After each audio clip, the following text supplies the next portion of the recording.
There were three men who engrossed in deep conversation.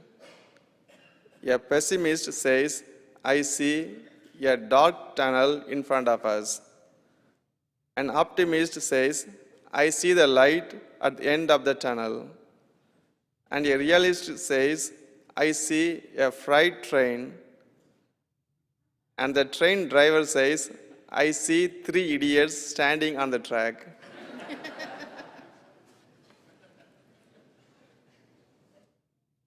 Dear friends, in Jesus Christ, in this high priestly prayer, Jesus says, I in them and you in me, so that they may be brought to complete unity. If Jesus prayed for unity in the church, then it must be important.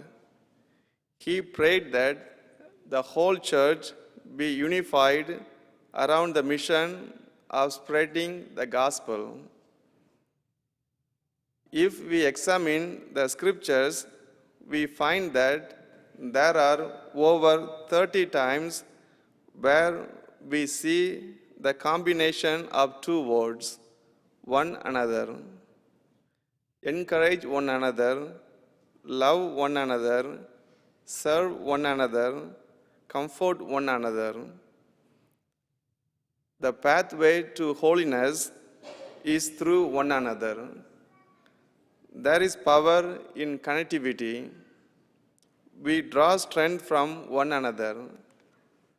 In this factious world, each one of us has a choice to be an agent of unity or an agent of disunity. Our collective choice for unity will, as scriptures tell us, command a blessing on all of us from God as we follow His vision, developing harmonious relationships. What are some ways that each one of us can commit to that will allow us to grow a more harmonious church? The first commitment is to build each other up. What a difference it can make if we leave our self-interest behind and commit to encouraging those around us, especially those who differ from us, with affirmation and support. If we are not doing that, we are not fulfilling an important part of our responsibility. Jesus did not seek to please himself. He did not limit his associations to only certain group of people. In fact, we see repeatedly that he went out of his way to associate with those outside the circle. The second commitment is recognizing the value of each person. All churches, all peoples are made of a broad range of personality types. People will sometimes see others as immature, but the value of loving community is that while we disagree with others or having different traditions, we must never forget that Christ died for those outside of our group. The third commitment for growing is a unified church or neighborhood, community or country is keeping our focus what's really important, the mission of the gospel.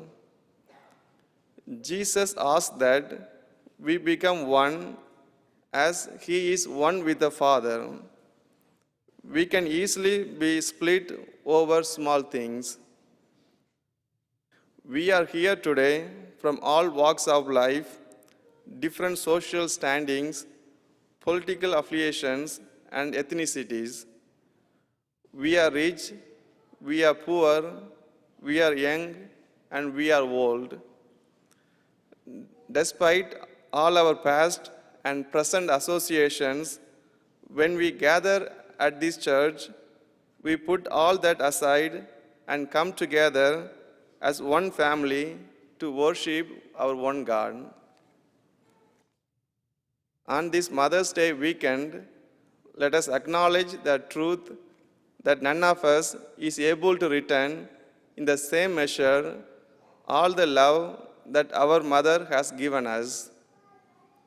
Their influence on their children is so great that it affects our children throughout their lives. Our mothers not only gave birth, but nurtured us, trained us in the religious beliefs and practices, taught us good manners and ideal behavior, disciplined us as best they could, and made us a good citizens of our country, our church, and our society. Our mother's strong commitment towards us to build each other in the way we want, in the way who we are. Our mother's commitment help us to recognize the value of each person in the diversity of values and traditions. Our mother's commitment brings us unity within our family so that we can be one. So we offer this Eucharistic celebration on the Mother's Day weekend for all the mothers in our congregation, whether they are alive or have gone for the eternal reward. Now I invite all the mothers to stand for the special blessing.